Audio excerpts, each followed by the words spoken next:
आंसू नाने, देश प्रेम सबके मन में जगाने लेकर आए हैं कृष कृष और बाल्टी बॉय। भारत है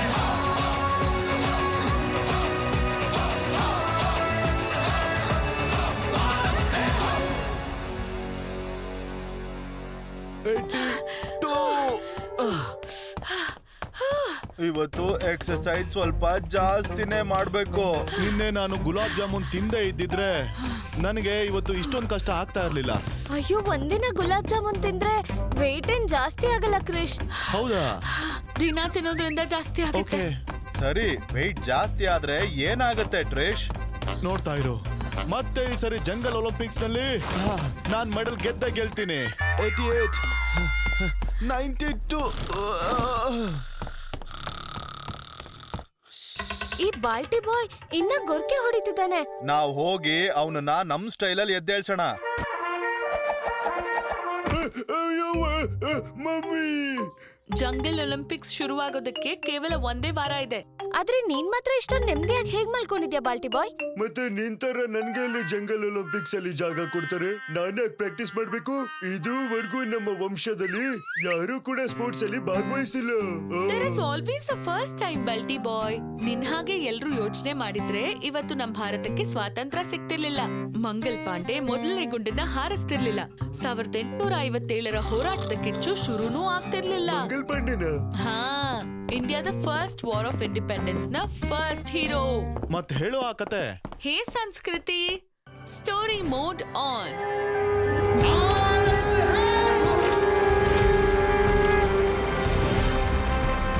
ಇವತ್ತಿನ ಉತ್ತರ ಪ್ರದೇಶದಲ್ಲಿ ಬಲಿಯಾ ಜಿಲ್ಲೆನಲ್ಲಿ ಜನ್ಮ ತಾಳಿರುವಂತ Mangal Pandey British East India ಕಂಪನಿಯ ಸೇನೆಯಲ್ಲಿ ಸಿಪಾಯಿಯಾಗಿದ್ರು. 1857ರಲ್ಲಿ ಕಂಪನಿಯ ಸಿಪಾಯಿಗಳು ಕಂಪನಿಯ ವಿರುದ್ಧ ದಂಗೆ ಎದ್ದಾಗ ಹೇಳ್ತಾರೆ ಎಲ್ರಿಗಿಂತ ಮುಂಚೆ ಗುಂಡ್ ಹಾರಿಸಿದ್ದು ಮಂಗಲ್ ಪಾಂಡೆನೆ ಅಂತ. ಇವಾಗ ಅರ್ಥ ಆಯ್ತು.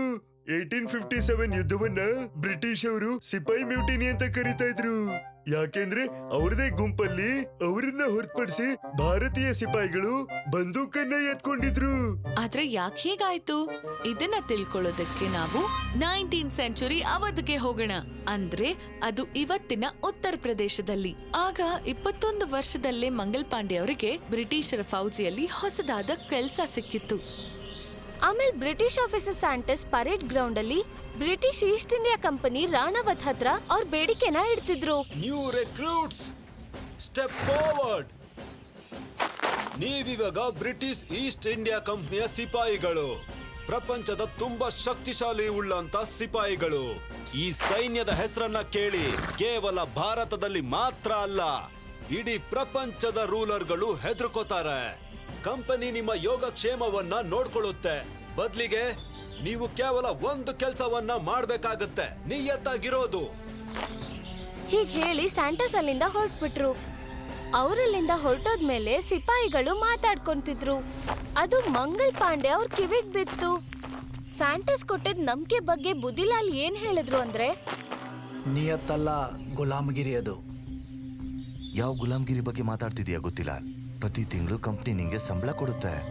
ರಾಮ್ ಸರ್, ನಾವ್ 20 ವರ್ಷಗಳಿಂದ ಸಿಪಾಯಿಗಳು. ಕಂಪ್ನಿಗೋಸ್ಕರ ಜೀವ ಕೊಡೋಕು ಸಿದ್ಧ ನಾವು. ಯಾರಿಗಾದ್ರೂ ಸಂಬಳ ಜಾಸ್ತಿ ಆಯ್ತಾ, ಇಲ್ಲ ಯಾರಾದ್ರೂ ಆಫೀಸರ್ ಆದ್ರ? ಬ್ರಿಟಿಷರ್ ಮಾತ್ರ ಆಫೀಸರ್ಸ್ ಆಗ್ತಾರಷ್ಟೇ. ಅಡ್ಡ ಹಾಕ್ಲೆ ಬ್ರಿಟಿಷರ್ ವಿರುದ್ಧ ಮಾತು ಏನಾದ್ರೂ ಮಾಡಿ ಜಮಾದಾರ್ ಸಾಬ್. ಮಾಡೋಣ ಪಲ್ಟು. ಹೊಸ ಹುಡುಗರ ಮೇಲೆ ಪರಿಣಾಮ ಬೀಳುತ್ತೆ ಜಮಾದಾರ್ ಸಾಬ್. ನೀನ್ ಇವ್ರ ಮಾತು ಕೇಳ್ಬೇಡ ಮಂಗಲ್. ಬ್ರಿಟಿಷ್ ಸರ್ಕಾರದ ಜೊತೆ ನೀನ್ ನಿಯತ್ತಾಗಿದ್ರೆ ನೀನ್ ಆರಾಮಾಗಿರ್ತೀಯ. ನೀವೇನ್ ಹೇಳ್ತೀರಾ? ನಿಜ ಹೇಳ್ದೆ ಗೆಳೆಯ ನೀನು. British East India company Ranaut ಅಲ್ಲಿ 2 ತರ ಜನಗಳು ಮಾತಾಡ್ಕೊಂಡ್ರು.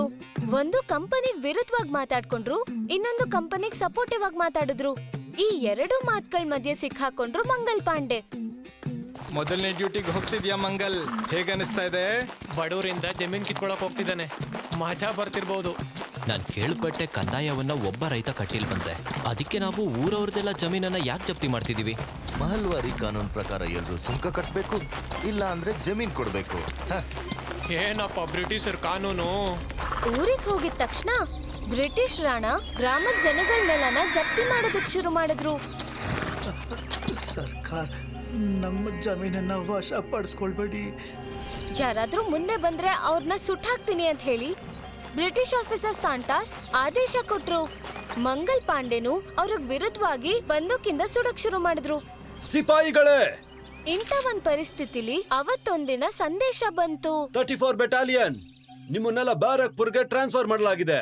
ಹೋಗೋದಕ್ಕೆ ತಯಾರಿ ಮಾಡ್ಕೊಳ್ಳಿ. ಸಂಬಳ ಯಾವಾಗ ಸಿಗುತ್ತೆ ಒಡೆಯರೆ? ಯಾವುದೇ ರೀತಿ ಅಲೋಯನ್ಸ್ ಸಿಗಲ್ಲ. ದುಡ್ಡಿಲ್ದೆ ಬ್ಯಾರಕ್ಪುರ್ಗೆ ಹೇಗೆ ಹೋಗಕ್ ಸಾಧ್ಯ? ಹೋಗಿಲ್ಲ ಅಂದ್ರೆ ಕೆಲ್ಸನ ಬಿಟ್ಬಿಡಿ. ಅಯ್ಯೋ, ಇದು ಅನ್ಯಾಯ. ಮಂಗಲ್ ಪಾಂಡೆ ಮತ್ತೆ ಅವರ ಸಾಥಿಯರು ಬ್ಯಾರಕ್ಪುರದ ಕಡೆ ನಡೆದ್ರು. ಅವ್ರು ಹಾಕಿರೋ ಬಟ್ಟೆಯನ್ನು ಬಿಟ್ಟು ಅವ್ರ ಹತ್ರ ಸವಾರಿಗೂ ದುಡ್ಡಿರ್ಲಿಲ್ಲ, ತಿನ್ನೋದಕ್ಕೂ ದುಡ್ಡಿರ್ಲಿಲ್ಲ. ಸುಸ್ತು ಮತ್ತೆ ಹಸುವಿನಿಂದ ಅವ್ರ ಪರಿಸ್ಥಿತಿ ಕೆಟ್ಟದಾಗಿತ್ತು. ಬ್ರಿಟಿಷ್ ಸರ್ಕಾರದವರು ತನ್ನ ಸಿಪಾಯಿಗಳ ಜೊತೆ ಹೀಗೆ ನಡ್ಕೋತಿರ್ಬೇಕಾದ್ರೆ ಇನ್ನು ಸಾಧಾರಣ ವ್ಯಕ್ತಿಗಳ ಪರಿಸ್ಥಿತಿ ಹೇಗಿರ್ಬೋದು? ದಾರಿಯಲ್ಲಿ ಈ ಹಳ್ಳಿಗಳ ಪರಿಸ್ಥಿತಿ ನೋಡಿ ಮಂಗಲ್ ಪಾಂಡೆ ಅವರ ಮನಸ್ಸಿಗೆ ನೋವಾಯ್ತು. ಮತ್ತೆ ಅವರಿಗೆ ಬ್ರಿಟಿಷರ ಅತ್ಯಾಚಾರದ ಅನುಭವ ಆಗೋಕ್ ಶುರುವಾಯ್ತು.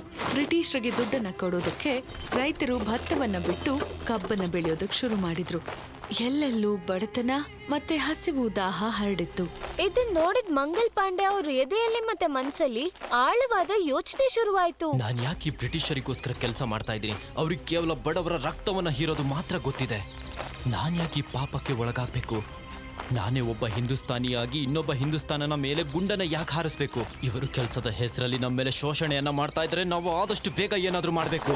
ಕಾನ್ಪುರಿಂದ ಬ್ಯಾರಕ್ಪುರ್ಗೆ ಬರೋ ದಾರಿಯಲ್ಲಿ ಮಂಗಲ್ ಪಾಂಡೆ ಅವರ ಯೋಚನೆ ಪೂರ್ತಿಯಾಗಿ ಬ್ರಿಟಿಷರ್ಗಳ ವಿರುದ್ಧವಾಗಿತ್ತು. ಮತ್ತೆ ಬ್ಯಾರಕ್ಪುರ್ ತಲುಪಿದ ಕೂಡಲೇ ಅವರು ಹೋರಾಟದ ಕಿಚ್ಚನ್ನ ಎಬ್ಸಿದ್ರು.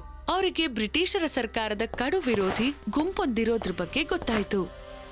ಬ್ಯಾರಕ್ಪುರ್ ಕಂಟೋನ್ಮೆಂಟ್ ಅಲ್ಲಿ ರಾತ್ರಿ ಕತ್ಲಲ್ಲಿ ಅವರು ತಮ್ಮ ಬ್ರಿಟಿಷ್ ಆರ್ಮಿಗಳಿಗೆ ಮುಖಕ್ಕೇನಾದ್ರೂ ಸುತ್ಕೊಂಡು ಬರಕ್ ಹೇಳಿದ್ರು.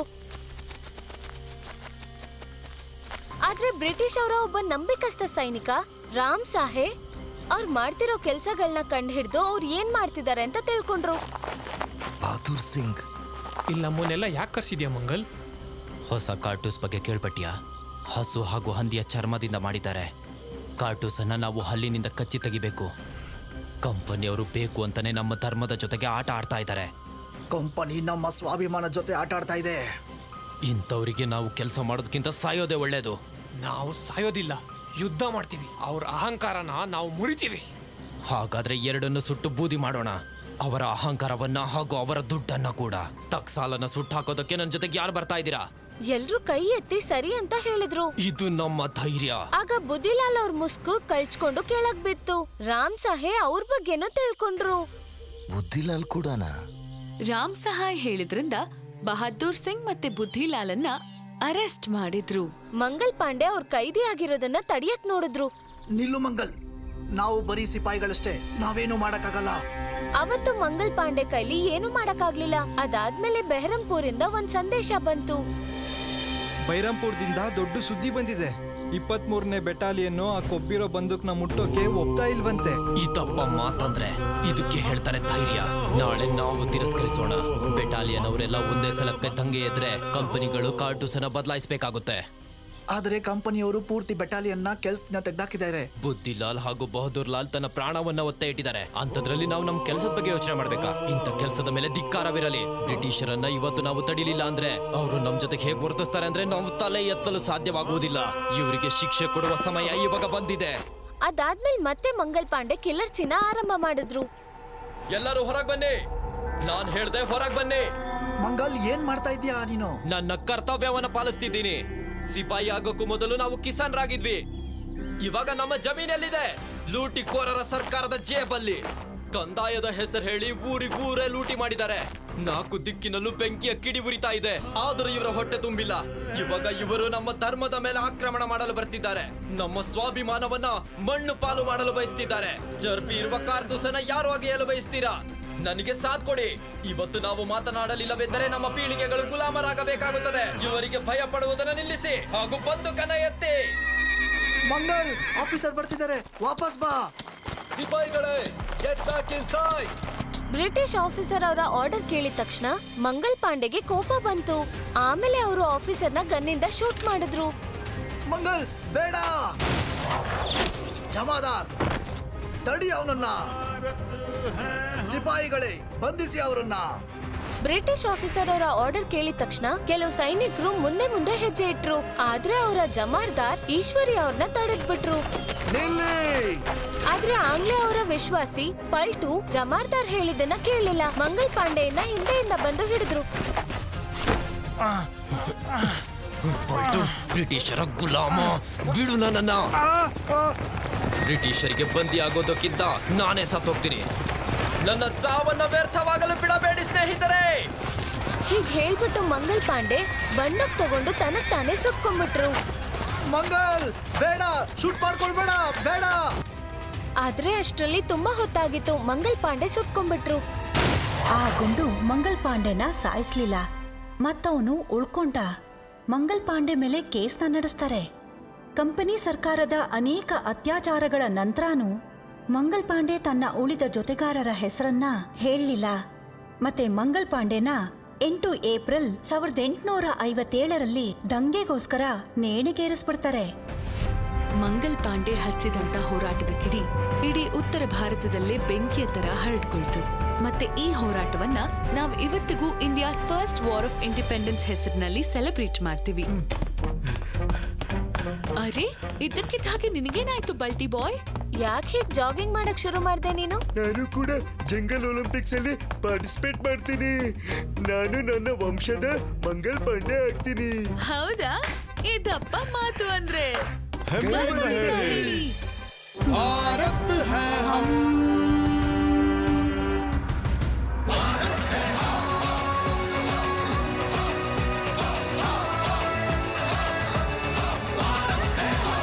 ಸ್ನೇಹಿತರೆ, ನಿಮಗೆ ಈ ಕತೆ ಕೇಳೋದಕ್ಕೆ ಇಷ್ಟು ಮಜವಾಗಿದೆ ಅಂದ್ರೆ ಯೋಚಿಸಿ, ನೋಡೋದಕ್ಕೆ ಎಷ್ಟು ಮಜವಾಗಿರುತ್ತಲ್ವಾ? ನೋಡಿ, ಕ್ರಿಶ್ ತ್ರಿಶ್ ಬಾಲ್ಟಿ ಬಾಯ್ ಭಾರತ್ ಹೈ ಹಮ್ ಪ್ರತಿ ರವಿವಾರ ಬೆಳಿಗ್ಗೆ 11 ಗಂಟೆಗೆ ದೂರದರ್ಶನದಲ್ಲಿ. ಮತ್ತು ನಮ್ಮ ಸ್ಟ್ರೀಮಿಂಗ್ ಪಾರ್ಟ್ನರ್ ಆಗಿದ್ದಾರೆ ಅಮೆಜಾನ್ ಪ್ರೈಮ್ ವಿಡಿಯೋ ಮತ್ತು ನೆಟ್ಫ್ಲಿಕ್ಸ್. Stay tuned.